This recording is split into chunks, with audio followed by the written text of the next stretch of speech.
Hey, welcome to the DFS Build NFL edition. I am Kevin. That is Taylor. We're getting ready to break down the main slate for Week 14 NFL DFS over at DraftKings. If you plan on playing and want to win, definitely want to tune into this video because we're going to break down every single team and highlight the plays that we want to play on this slate, trying to factor in projections, matchups, and ownership, all that fun stuff, hopefully helping you win. If we do anything that does help you out, hit the like button, subscribe to the channel, and come join us in Discord. Discord is 100% free. And if you want our core plays or GPP picks, all that fun stuff for NFL, you can hit up our site, dfsbuild.com. Just $5.99 a month for access to all those plays, as well as NBA picks that we put out every single day. All right, let's get to it.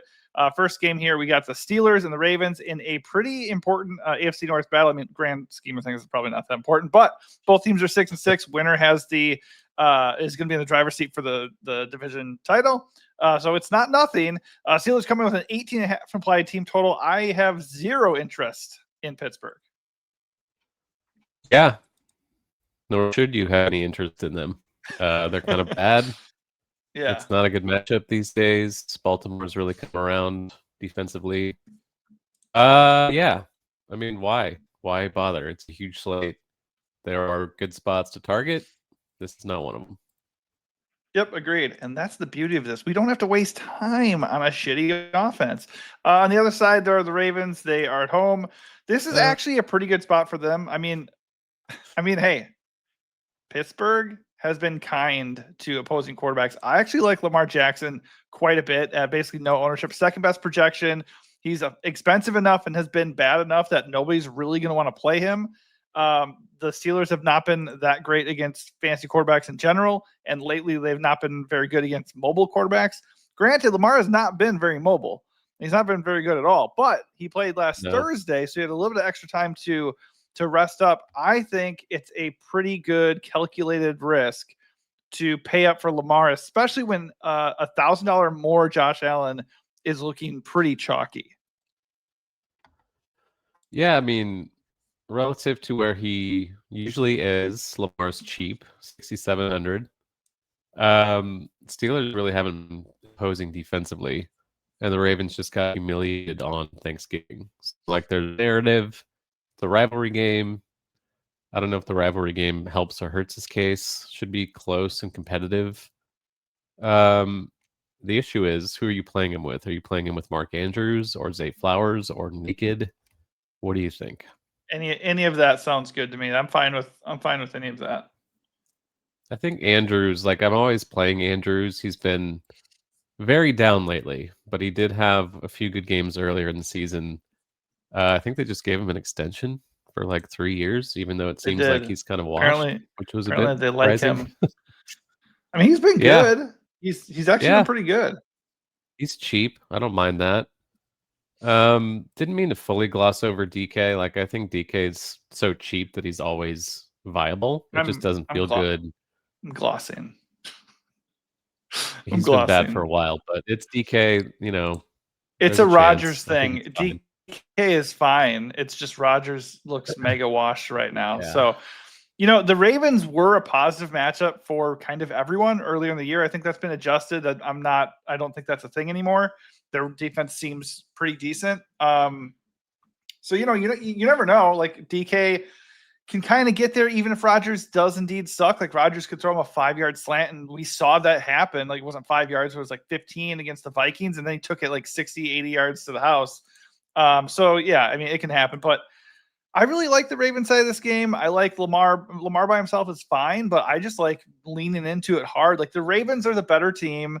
They're at home, and obviously they need this game badly if they want to win the division. So yeah, like Lamar Andrews, and Zay. Like, I like it. I like it all. That's about all I do. Like, Henry's fine at 7.5. I just feel like there's other running backs that I want to get to. And I'm not saying, by the way, that like I have to go play Lamar on this slate. I just think he's really interesting for tournaments, especially given Josh Allen's ownership. All right, next up we got Seahawks against the Falcons. I'm not prioritizing that on this slate. Well, I mean, I'm kind of shrinking my quarterback pool, to be honest. Like, it's pretty ugly. It's like Josh Allen is almost 8K, and it's against the Bengals. So, like, certainly you can just blindly click Josh Allen and move along. But there are so many other good plays that are very pricey that I feel like saving $1,000 or even more, as we talk about some of these guys, will be kind of important. But I'm definitely I'm gonna focus on Lamar a little bit more than the field is. I think when Lamar Jackson's going to be 5 or less % owned, that has my interest. Next game in Atlanta, Seattle and the Falcons. Seahawks are 7-point road favorites. I would imagine this is a decent bounce back spot for JSN. Like the matchup by the numbers against the Falcons, not amazing, but I don't really care about that. Like he's been so good for so long. He had 20 plus fantasy points in every single game except for 2 now, but 1 against Arizona where he wasn't really needed, and then last week wasn't really needed.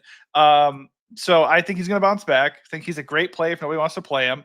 You can pair him with Sam Darnold if you want, but Darnold's got the lowest floor in the world. You said this exact thing last week, and it's that he can fire off like a 60-yard touchdown to JSN, and then they just run the rest of the game and dominate, and he just isn't needed. And there he gets you not even 10 fantasy points. So I think you can just play JSN by himself for the most part. And then the Falcons are specifically vulnerable on the ground. So as much as I don't love playing a guy who's in a timeshare, once again, Ken Walker is in my pool. Yeah, I was going to bring up Kenneth Walker as like the thing I have the most interest in this game. Yeah. But you know, it just feels awful every time. Like Charbonnet gets a lot of goal line work. Charbonnet played more snaps last week than he had the previous couple weeks. So it's like you can't predict how this is going to go. Like Charbonnet could get 3 snaps, and Ken Walker plays 40 snaps, and Charbonnet scores 3 touchdowns, and Walker doesn't. Look at this shit. Yeah. Look at this shit. He's cheap, and it's a really good matchup. So I'm interested again in Walker. Feels awful though, especially. I mean, Charbonnet, by the way, that's kind of interesting leverage. He gets enough work plus goal line opportunities. Like this is a smash spot. The Falcons are bottom 10 against running backs, so I think they're both in play. I just don't want to play them. I understand why. Well, it's just a cheap. It's a value play in a really good spot, and they're favored. So like the running backs should get good work here. Yeah, you would think. Like Atlanta has not been competitive, so Seattle should really run away with this game, and that bodes well for Ken Walker in particular. JSN fine, 9K, so he's cheaper than he was last week when he was fucking awful. But I don't know. Like, there's no reason to stack Darnold with anyone else. Like, it's going to be JSN. Like last week, I played him with like Barner, and I was considering Shaheed, hoping that he would, lightning would strike with him, but it's just not happening. He hasn't scored since like week 9. Cooper Kupp, I think, has 1 touchdown all season. So, like, you can play Darnold in multi-entry with JSN. I wouldn't bother with doubles or anything like that.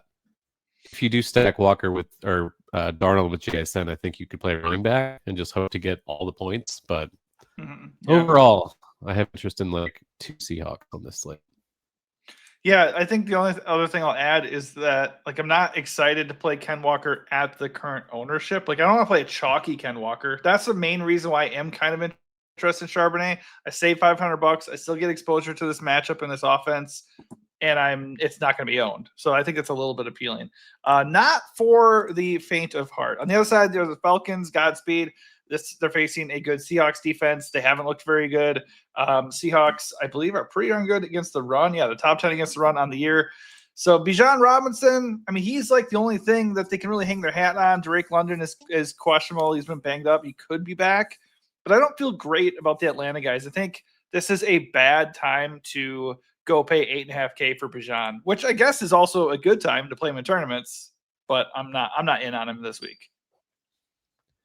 Yeah, the Seattle defense is tough overall, but they've also allowed the 3rd most receptions to running backs. So if there is a case for Bijan, it's that. And no one's going to play him. Like, he might be 10% owned in some contests, but I would lean the under on that. Just like no one wants to play against Seattle. No one wants to play Atlanta at this point.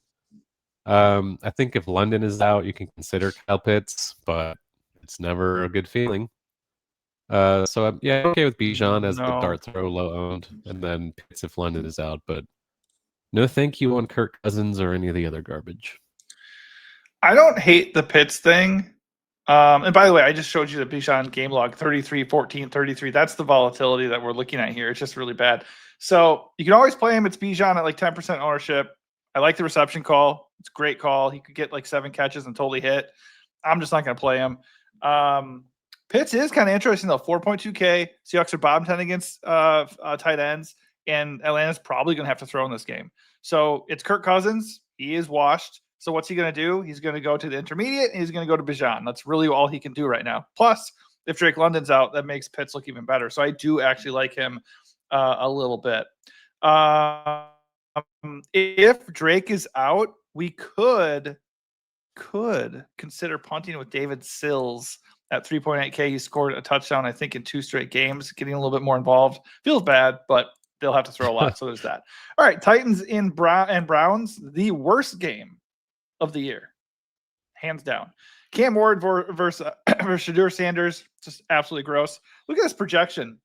Cam Ward projects for 11 fantasy points. The only Titans player over 10 fantasy points on the slate. I want nothing to do with the Tennessee side of this game. Not Cam Ward season. Yeah, totally agree. Although we can play the Titans at 2.9K. That looks pretty good against Shadur, who takes a lot of sacks. And by the way, doesn't look good for any of those Shadur truthers out there. He doesn't look good. Sorry. On the other side are the Browns. I'm totally interested in their defense, but it is expensive. 3.7K. I think like Denver is kind of an interesting pivot at $200 more. Or like I said, let's just play the Titans, or there's other values we can look at too. Browns, though, Quinshon Judkins at 6.4K. That's not the worst thing in the world. Plus the Titans, if you're not going to play them for their defense, the defense really isn't that good. It's just all about the matchup. So you could do a Shadur Fannin thing here if you were feeling really sick this week. I won't do that, but I think it's in play just because Tennessee's defense isn't scary. Yeah, I think it's just Judkins. Like 6,400's fine. He's not been amazing because he's on the Browns, but volume should be there. I think Samson is still out. So that maybe helps him in the passing game a little bit. Not that you want to rely on Shadur to find anyone, but Judkins is fine. I think the Browns defense, obviously, if you want to pay up, Tennessee's been god awful the whole season. So good spot for them. They could get 10 sacks in that game. I don't know. But other than that, we've already spent too much time on this game. Yeah, way better game in the next one. 2 8-4 teams fighting for first place in the AFC South. Indianapolis taking on the Jaguars in Jacksonville. Very tight spread, nice 47.5 total. So lots to like here. A not super owned JT with its price coming down $700. That's pretty appealing. So I do like Jonathan Taylor a good amount, apparently more than the field. Daniel Jones is gimpy, so I'm not going to play him, but 5K Tyler Warren against the Jaguars defense here, who are second worst against tight ends on the year. That looks pretty good. He's been a little bit banged up and he's going to be chalky, but I don't really give a shite. You can always take a chance on the other Colts receivers, but I just don't really trust Daniel Jones right now. Warren is kind of more of like a manufacturer type touch guy anyways, so Daniel Jones doesn't have to work very hard to get to him. I think JT at low ownership and Warren even into ownership, those look pretty damn good. Yeah, only the Bengals have been worse against tight ends, so must be something about cat teams and tight ends. But Warren's a good play. He's cheap. I think he scored last week, so voice cracking there. Not feeling too great today. Hopefully you can't tell. You probably can. Alec Pierce has been quite good. Don't really trust it. They still have a lot of mouths to feed in that passing game. You can always take a shot on him. He's still kind of affordable, 5,100. JT, I think, has been a little bit hurt by Daniel Jones being hurt. They've run a lot more like shotgun with Jones, like with a broken leg or whatever. And Indy has had more success with like under center runs and stuff like that. So I think it's hurting him. He's still wildly expensive. Jacksonville is better against the run generally. So yeah, like you can always play him and hope that he scores 5 touchdowns, as we've seen on occasion, but probably not for me on this slate. It's kind of just Warren and then ignoring the rest. Yeah, I agree with all that. I think JT is just going to be, it'd just be an ownership thing. It'd just be, he has a massive ceiling and nobody really wants to play him. Let's get a couple shares of JT. Because you're right, though. The matchup is not that good. Jaguars are top 5 against fantasy running backs on the year. I will say, like, if you look at his game log, like, those are some pretty bad matchups. Like, not the Steelers one, I don't really understand. I guess they're better against the run a little bit. But KC and Houston, those aren't fun matchups. Like, that makes a little bit of sense that he's struggled. But you've said this a lot of times. He's not a guy who catches a lot of passes, and we both have said he's very touchdown dependent, which obviously can go very well when you're getting 3 touchdowns in a game many times. But when you're not scoring, this is unfortunately what he's doing. That said, I'm willing to take a few shots on him just because it's going to make for a very unique build, and he individually isn't going to be very owned. The other side, the Jaguars, T-Lot 5-4, that looks pretty good. He projects pretty well. I guess Jacoby Myers is a thing. Brian Thomas Jr. is back. Etienne really shat the bed for me last week. He was like the only bad play in one of my lineups that really kept me from doing a lot better. So that was annoying. In my only lineup, I think actually that was like good because it's such a shitty week. And of course, Etienne was weighing it down. I think the Jaguars across the board are just fine. I just don't think any of them really blow me away this week. Like T-Law is a good price, and the matchup isn't that bad. I just don't feel like excited to go stack Jaguars. Yeah, Jacoby's been pretty good. He seems to fit pretty well with Trevor Lawrence. He's still under 6K. Like, he's kind of expensive now, but he's been solid. I think I have more interest in Strange just because it's tight end. He's just been very solid whenever he's healthy. He's like involved. I think he scored last week. Good PPR tight end, 3,900. Indy has allowed the 6th most fantasy points to tight ends, so pretty good spot for him. Shouldn't be that owned either. So I think Strange is probably my favorite play on this side. Jacksonville's just been more run heavy in general lately, so not super into Lawrence. I think Etienne and Tootin are kind of splitting stuff. So Strange, maybe some Jacoby, and that's about it. Yeah, it's pretty much nothing for me. Washington is favored to beat the Vikings. It tells you all you need to know about the state of the Vikings. But hey, they get J.J. McCarthy back, so all is right with the world. Washington does not have Jaden Daniels, so Marcus Mariota at 5K he's in play. But the Vikings still have a pretty good defense. Like Brian Flores is a good defensive coordinator, so I don't really feel that excited about stacking up Washington players with nothing to play for. So yeah, like 5K Mariota is fine. The receivers are cheap if you want to stack them up. Ertz is 4.5K. Like, it's okay. It's good value. I just don't think it's a really good spot. Yeah, I'm not into the Washington offense. I think the defense is pretty good. 2,800 against McCarthy, who's been a disaster. Yeah. So I'm into that. I think they're a very good play under 3K. But as far as the Commanders' offense, I don't have anything. Yeah. So how are we feeling about the Viking side? Obviously, Washington has been quite beatable defensively, but also J.J. McCarthy is very bad. So what are you doing here? Yeah. I'm getting to a little bit of it. It feels really fucking awful. Like, yeah. Justin Jefferson, I considered again last week. He's under 7K. So it's like getting to a point where it's really absurd, but you can't say that he's too cheap because he's not. He just hasn't been like it's his quarterback play is horrible. Brosner was even worse than McCarthy last week somehow. So like, yeah, maybe it gets better with McCarthy. They're in the dome. Washington is beatable.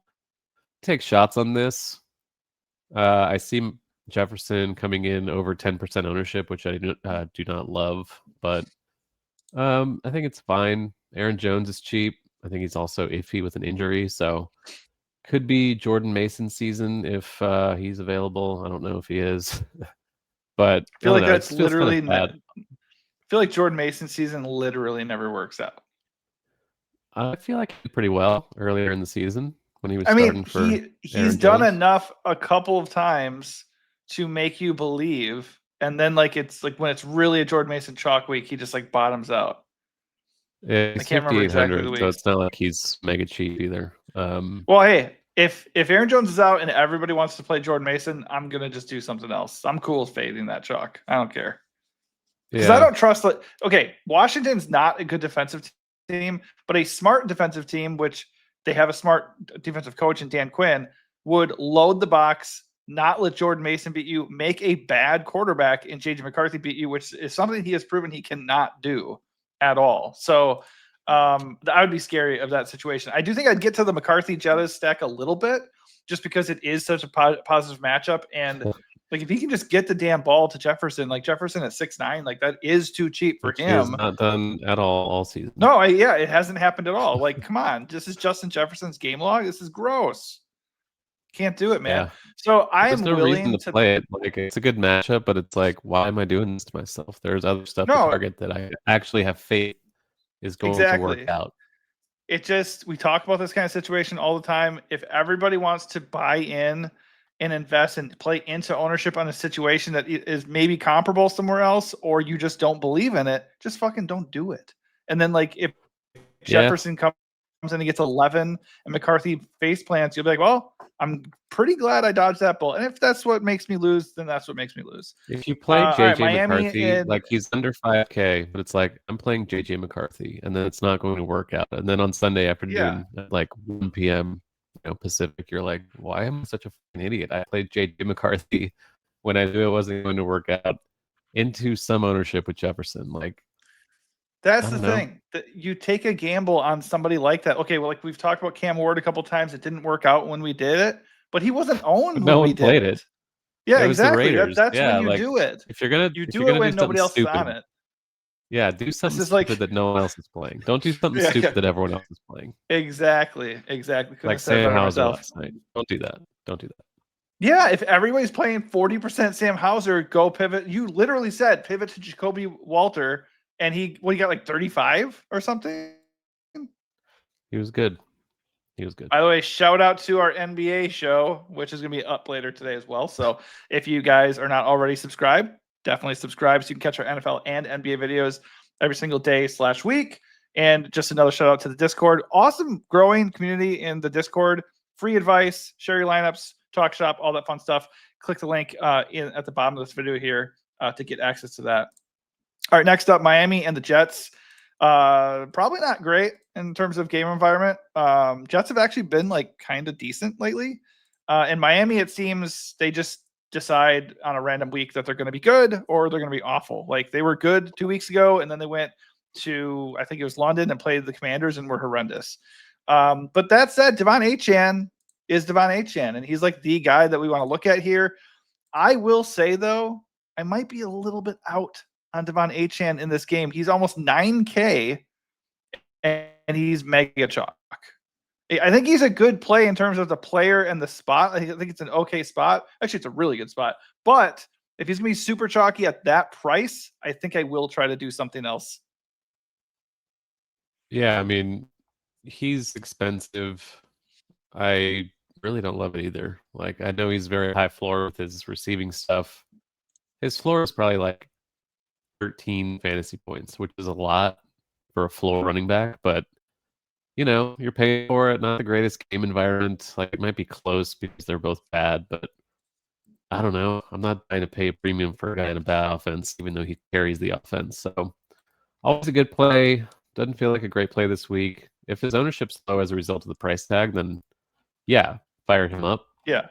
But as of now, I'm not really making him a priority. No, I think he's priced to the point where even though the other situations are not as fun and safe, you could go JT Bijan at kind of similar pricing, similar projection, and half the ownership. Like, that's the thing I kind of want to do if that presents itself.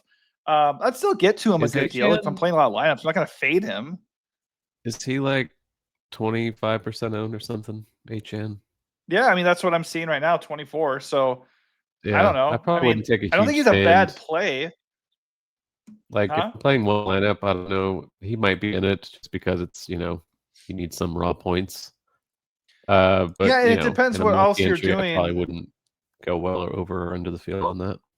Like, for instance, if you're already fading if you're fading Josh Allen or you're fading like a chalky Justin Jefferson, you can eat the Achane chalk at that point, right? It's just you don't want to eat all the chalk, and you want to look for spots where it does make sense to make a pivot. I'm not saying to fade Achane; he's a good play. The Jets are a team you can definitely take advantage of. Wasn't it that matchup that Trevion Henderson had like 3 touchdowns in? So, like, it's a good matchup. Just the price is just getting to the point where we can look at other running backs when you factor in the ownership. Any interest in Waddle or Tua or any other parts of this offense? Waddle hasn't been great. He's pretty expensive. Hasn't seen a huge ceiling. I think Darren Waller is like cheap enough to still play. I just think Strange is a straight up better play in the same range. So not a whole lot for me here. I think the Jet side is actually a lot more exciting. Famous last words. Yeah, on the other side, Yeah. Breece Hall looks pretty good at 6.5K. Obviously, he's just way cheaper exposure to this game, and it is still a good matchup. Miami has not been great against the run. They've been better lately, but on the year, they've not been great. What did he do last week? I don't think he really hit. Yeah, he was not great as chalk. That's the thing. If he's going to be chalky again, same thing as last week, I'm okay with going away from him if he's going to be super owned, just because it's still another offense that's not very good.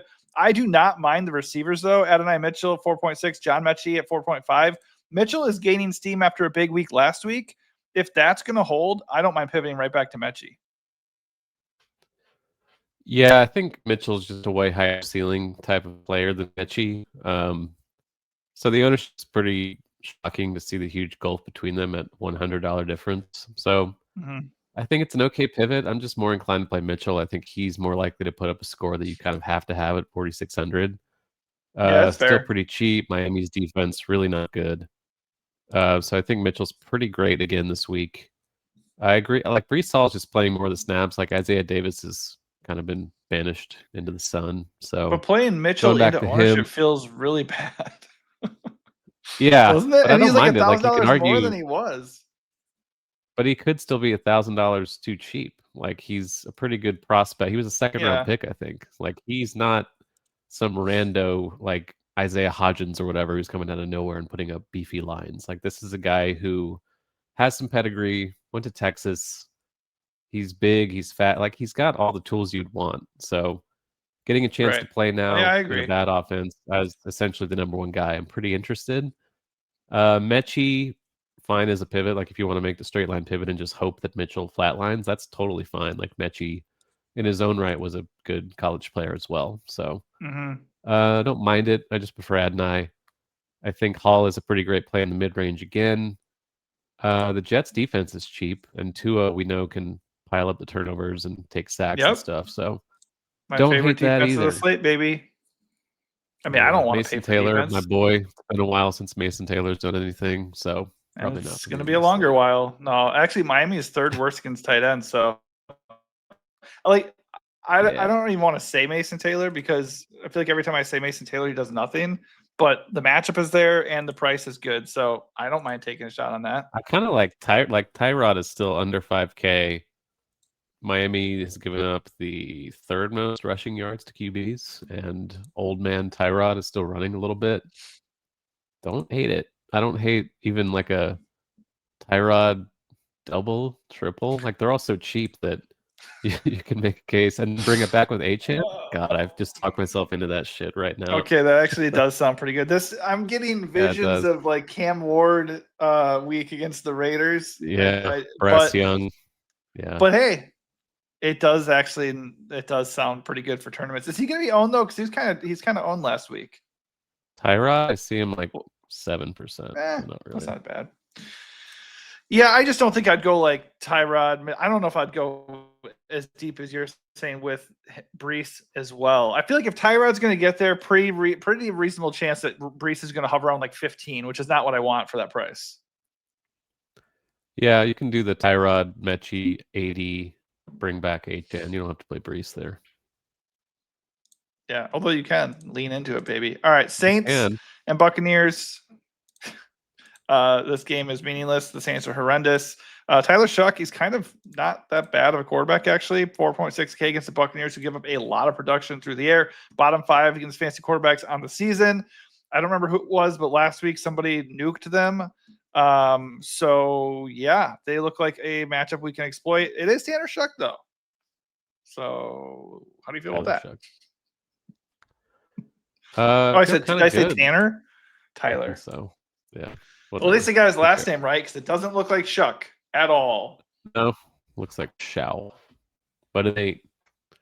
I think this is also kind of a good gross spot. Like Tampa Bay is a pass full, Saints run a middle. So it's going to show. I think he's thrown 40 plus 2 weeks in a row. So he will get the opportunity. Mm-hmm. He's 4,600. He's shown some upside. We know Chris Olave is good, legitimately good, mid 6Ks. Pretty reasonable price tag on him given the volume he gets. Devon Vele has been involved. He's still under 4K. Let's see. Juwan Johnson, once again, not getting a ton of him right now. He's 4K flat, but, he's totally fine. Like, Taysom Hill wasn't really as involved last week, thankfully. You never know when Taysom Hill's going to pop up, though. We saw him get, like, passing opportunities in goal line scenarios 2 weeks ago.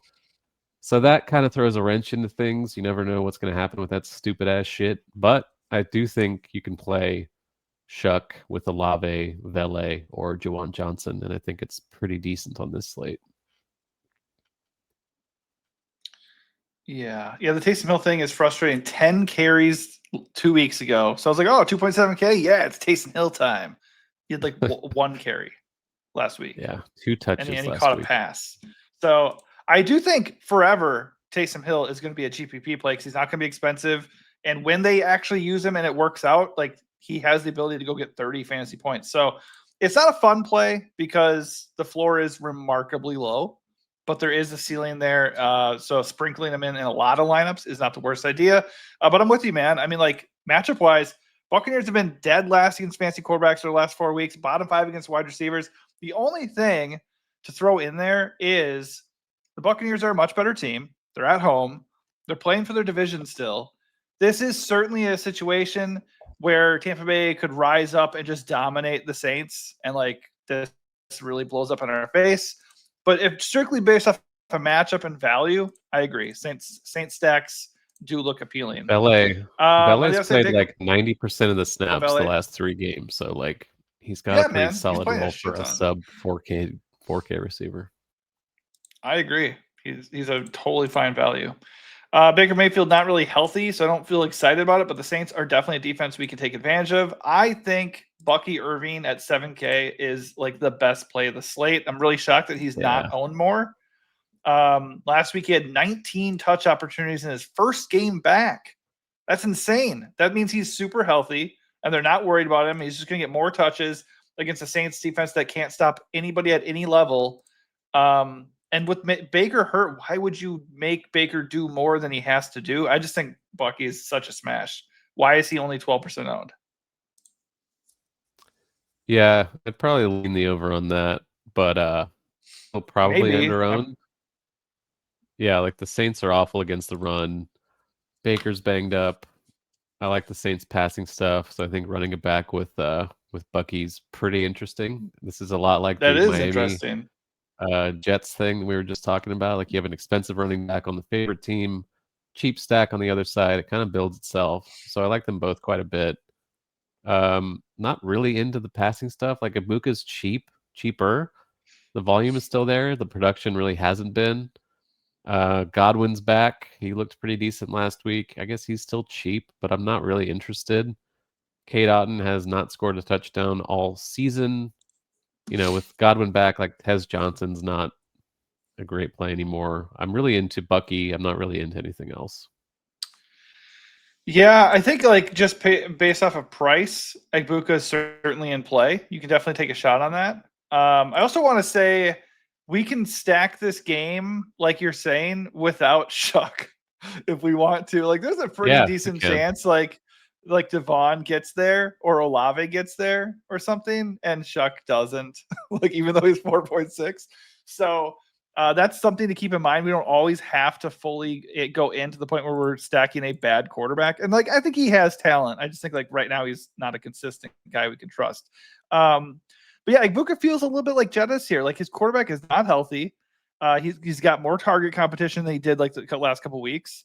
And they might not need him. Like if Bucky dominates, like I think he can dominate and they're winning this game, why are you throwing it all day to Ibuka? You're not, right? So obviously he can smash. He's very cheap, but if he's gonna be really owned, I'm gonna look to do something else a little bit. But I'd still get to him quite a bit. I will say also, I just feel like Bucky's a way better play than Achane. Like I don't like if I have to pick between one of them, I'm saving 1.8K and I'm playing Bucky Irving, right? You could play them both together, obviously, but That's what I'm doing. All right, Bengals and Bills, really high total game, 53.5 total, massive game. Bengals have to win out if they want to make the playoffs. Bills kind of have to do that too, maybe. Like they're only like 8-5, I think. Like they've kind of lost some bad games and they're not safe. Probably not going to win the AFC East. So big game for both teams. I expect a shootout, and so does Vegas. Jamar Chase, way too cheap. 8.2K. Like, why is he not crazy owned with Burrow there in a massive must-win game? He looks amazing. I think Burrow looks good in tournaments. Chase Brown looks awesome. The Bills are terrible against the run. Chase Brown is way too cheap. He's got a massive role. Burrow being back helps him even more. 18 plus fantasy games in the last five games. I love the Bengals, dude. Bengals look great. Yeah.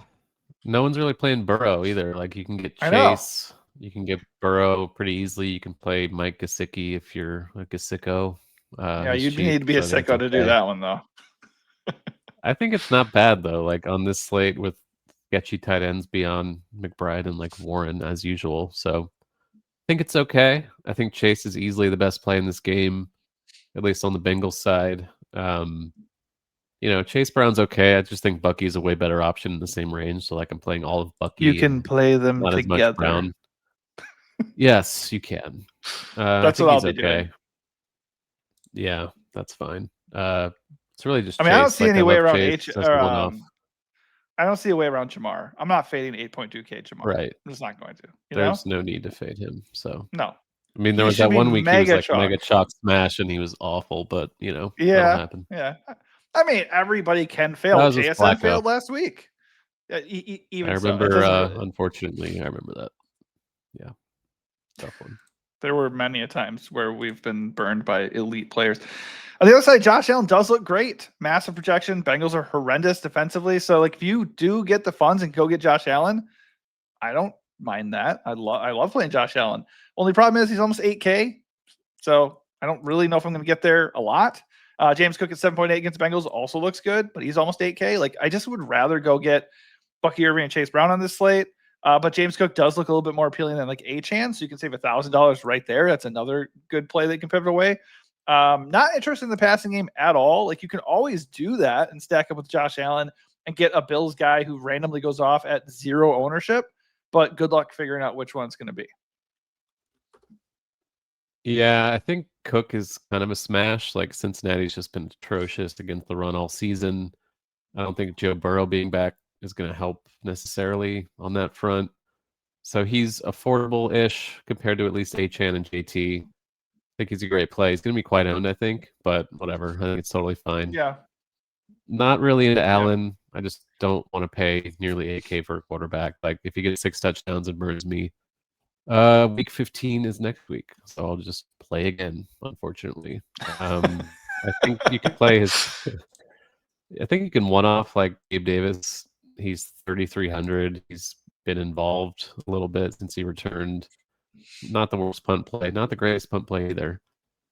Same thing with Dawson Knox if Kincaid's out again. Whatever. 2,800. Super cheap.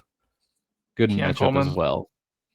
Keon Coleman, if you must do that, I think it's all. If you're a major sicko, I'm with you. I like James Cook. I think he's a really good savings play off of Achane. Josh Allen's a great play. I just don't think he's necessary at almost 8K.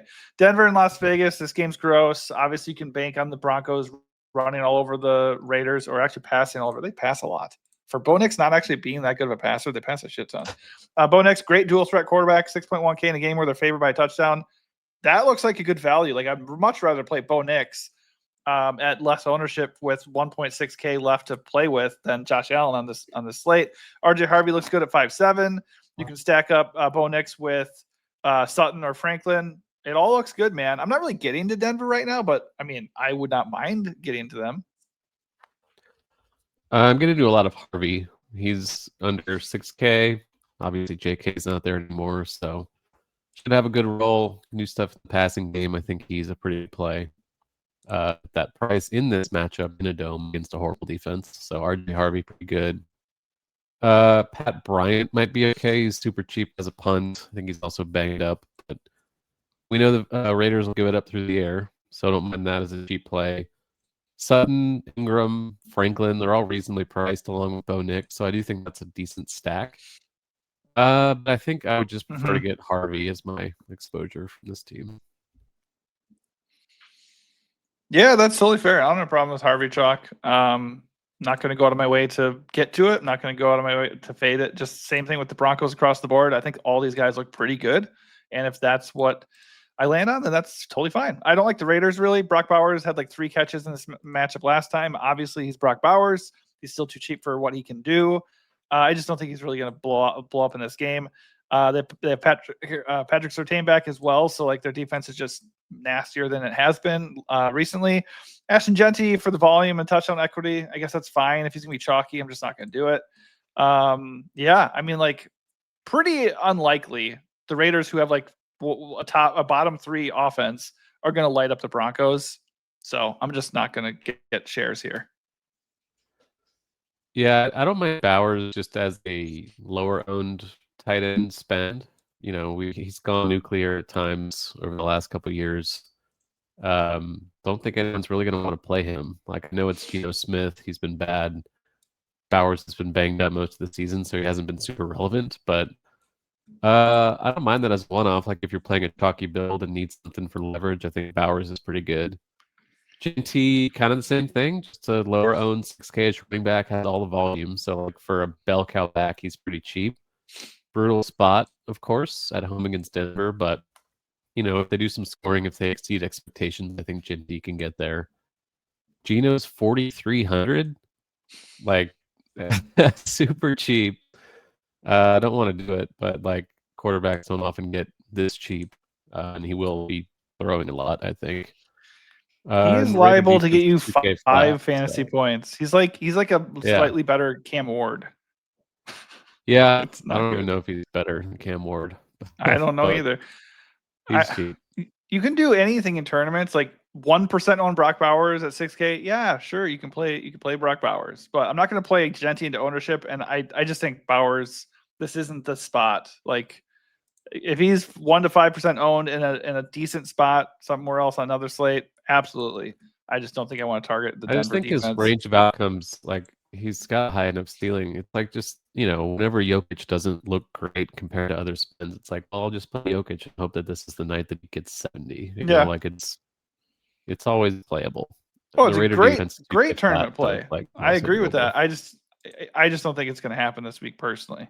Rams and Cardinals, speaking of some things that don't look good that maybe are good on the other side of this game. But first, the Rams, Puka Nacua, Stafford, Devontae, they just keep printing money. You said it last week. They just want to keep getting Stafford touchdowns. Like, if you want the touchdowns, go play Devontae. Like, Puka gets the catches, but it's been Devontae season for the Rams. Like, I don't know. It's taken us forever to catch up with it, but Devontae Adams just keeps nuking. So I'm fine with him. He's done well. He's not like nuking. Yeah, but he's been like, okay. Now he's 7-7, but he's only been like 6-7. But he's only been like 6-7 to like 7.5 for like weeks, and he just keeps crushing. I'm not like, they're all a little bit expensive. Stafford can't run, and he's almost 7K. Puka's almost 9K. I feel like I'm definitely just playing Jamar instead of Puka, but you know, Adams isn't going to be owned. Puka's actually garnering ownership. Like, if he's more owned than Jamar, it's such an easy call for me. And Stafford, like, I don't think you can really play Stafford at almost 7K. Like, there's just better plays. I'd rather play Lamar at that point. Yeah, I mean, you can always play him just because the target tree is so condensed. Like, you know, it's going to Puka, you know, it's going to Devontae, the occasional Colby Parkinson pop up, but you know, he's expensive. Like you said, doesn't run. I think obviously they're motivated. They lost to the fucking Panthers last week. I think they're going to put up a pretty good score in this game on the road in Arizona. Puka's just sell. He's not scoring touchdowns. Like you said, it's Devontae every single time when they get into the goal line. It's kind of like the tush push. Like, you know it's coming and it still cannot be stopped. Yeah. He's always a great play just based on volume. But I do think Chase at a cheaper salary is just obviously a better play. Yeah, that's really it. Like, Kyron's kind of getting phased out. Blake Corum's taking over, it appears. So, not playing the running backs. No. All right. On the other side, Arizona, Jacoby Brissett, all he does is put up 20 fantasy points every game. Every game. And they refuse to budge his price. 5.7K. The Rams are not a good matchup, but the game is in Arizona, and he is a garbage time machine. I am all about Jacoby Brissett once again. I love Brissett at 5.7. 8K Trey McBride. Don't think I have the palate for that, but you can certainly play him in the name of Brock Bowers. I mean, he's going to be like, what, 5% owned max on this slate because that price? If Marvin Harrison Jr. is out, I will go back to Michael Wilson at 5.6, though. That is a good price for a guy who's at risk of getting 14 targets in a game. You can play McBride if you're playing Jacoby, but I just think Jacoby and Wilson stacks look really damn good here, whether you want the Rams or not. Yeah. My first lineup that I built is a Brissett double with the obvious targets. Like, I don't think Harrison's going to play. McBride's 8K. Like, if people don't want to play McBride, I'm happy to do that. Wilson clearly underpriced for the volume he should get, assuming Harrison is out. So, bad matchup, but they are at home. It doesn't really matter. Like, they're going to throw 40 plus. They cannot run the ball whatsoever. Their running backs are horrible, and they're not going to have any success in that regard, I wouldn't think. So, he's not really at risk of getting benched. Like, they're just going to ride him, it appears. They're happy to let him pile up stats and lose games at will. So, he's cheap. The weapons are very obvious. That's kind of like a very poor man's version of the Rams. Like, you know where the ball's going. They have a statue quarterback who's not going to run, but he will gunsling with the best of them. So, yeah, for the 10th week in a row, it's Jacoby Brissett season. Absolutely. All right, last game of the week. This looks like more of a slugfest. I can tell you right now, this game comes down to whether the Bears can run the ball and whether the Packers will turn the ball over. Bears are number one in takeaways. The Packers are one of the best teams in not giving the ball away. And on the flip side, the Bears, besides forcing turnovers, are horrendous on defense. Absolute dog shit. So they're kind of big underdogs here on the road, despite being 9-3. I would imagine the game is closer than that. But the only thing that really stands out to me is going to be the running game. If they can run the ball in Green Bay, which people have been able to do, the problem with facing the Packers is when you fall behind, then Micah Parsons can tee off. And they don't have Devontae Wyatt in the middle anymore either. I don't know if people know who that is if they're not a Packers fan, but very good defensive lineman, impactful in the pass rush and the running game. Without him, Kyle Monangai and DeAndre Swift actually could pop off in this game and control this game, which would then technically take the Packers off the map for me here. It just depends on which way you lean in that matchup. Where are you at? I'm not really getting to like, who do you play? Like, Swift and Monangai are kind of splitting the work at this point. Like, they both got there last week in a weird game where they just that's the only way they're going to get. That's the only way the Bears are going to stay in the game is if they run the ball. They're like the best running offense in the league. This is what they do. I don't know who you want to play though. Like, they're splitting the work. They're both not cheap. Like, I mean, I wouldn't play them together, but I don't think I'd play them individually either. Like, it's just kind of a narrow path, and running back such a good position at the high end, at least on this slate, that, you know, I'd rather play RJ Harvey. I'd rather play even Genty in that same range. Like, maybe one of them gets there, and in a large field, you can always do something like that. But as far as narrowing down which of Monangai or Swift to play, it's kind of hard, so hard that I'm not really willing to try to figure it out. Yeah, that's fair. And the good news is they do split it to the point where, like, if one of them has a decent game, the other one's eating into them enough that you don't have to worry about it that much. But it's also a similar situation, but magnified as the Seattle things. If you're interested in Kenneth Walker or Charbonnet, it's kind of the same thing. You know, if you think you can take advantage of that matchup. Walker's like pulling ownership. These guys are both unowned, it looks like. So it's like you're not really getting leverage playing one over the other on this slate. No, but you could gain leverage playing one over Ken Walker. Maybe. If I had to pick one, it'd be Swift. I think he's the more explosive, dynamic back, whereas Monangai has the touchdown equity for the most part. But yeah, if I had to do it, Swift is probably the only bear I'm going to play. On the other side, Josh Jacobs looks really good. I will say, just keep in mind what I said before, because if the Bears are able to implement what they want to do and what they've been doing so well, Josh Jacobs might end up being a really bad play. There's also other things that work into that, whereas he has not been 100%. He's got banged on the knee again on Thursday. So, like, we could absolutely be looking at a situation where, A, Josh Jacobs does not get to pound the rock like crazy, even though the matchup is sublime, or B, re-injury, or C, he just loses touches to Emmanuel Wilson because he's not 100% maybe. So I think there's risks there, but Josh Jacobs at sub 7K at home, massive game against the Bears run defense that is horrendous. That does look very smashy. That looks like very clickable. Yeah, like he's right there with Bucky, I think, is the best for sure. running back values on the slate. Like Chicago, 100%. You said Chicago's run defense is bad. They have linebacker injuries. Like he should do whatever he wants in theory if he's healthy enough to do so in this spot, and he's way underpriced. So hard to get away from that. Don't really see any reason to. I think Watson is a fine. Like Jaden Reed might be back, will be back, whatever. I think Watson's role is pretty safe. On the outside, still pretty reasonably priced, 5,200. Good touchdown equity with him. Big play threat, obviously. I think he's a pretty good value over 5K also. He's not Michael Wilson. He's a pretty good play. Yeah, that's totally fine. I mean, you also could just go with Love at sub 6K if you want to kind of leverage against the Josh Jacobs ownership. And I'm just setting that up to let you know that there is definitely a path to Josh Jacobs not working out.